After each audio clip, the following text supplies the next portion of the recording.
আমরা কিন্তু করতাম আসি না, আমরা এগুলো পারি না। ওই কমান্ডার বলছিল না ভাই, আর যারা কমান্ডার যে আমাদের ট্রেনিং দিয়েছিল না, ওরা বলছিল তোরা তো ঠিকই নিয়েছিলাম, না পারলে সোয়ার দিত, লাথি দিত, বুট যে শু ছিল না ওগুলা দিয়ে লাথি দিত।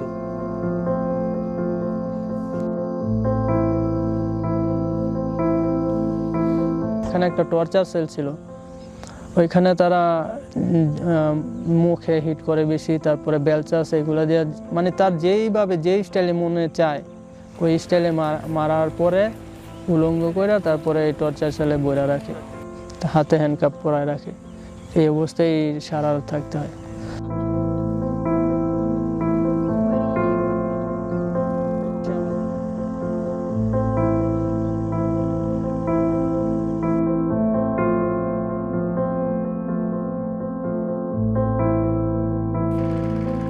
সে আমাকে বলল যে তোমাদেরকে এখানে ব্যাটালিয়নে চুক্তি স্বাক্ষর করানো হয়েছে, তোমরা এখানে অন্য কোনো কাজ করতে পারবা না, তোমাদের সাথে প্রতারণা করা হয়েছে।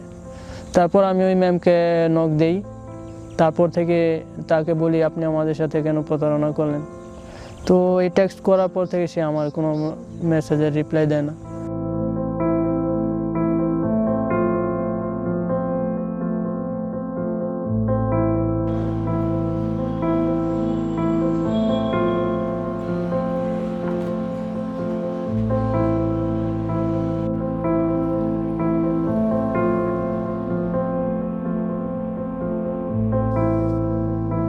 There are 2 or 3 layers of people who are profiting. That means he is going to the war, but some in the name of war, before that, in the name of job, he has been taken to Russia. So some people start selling the dream that you will get a jobs, and for the jobs, they are taking the money.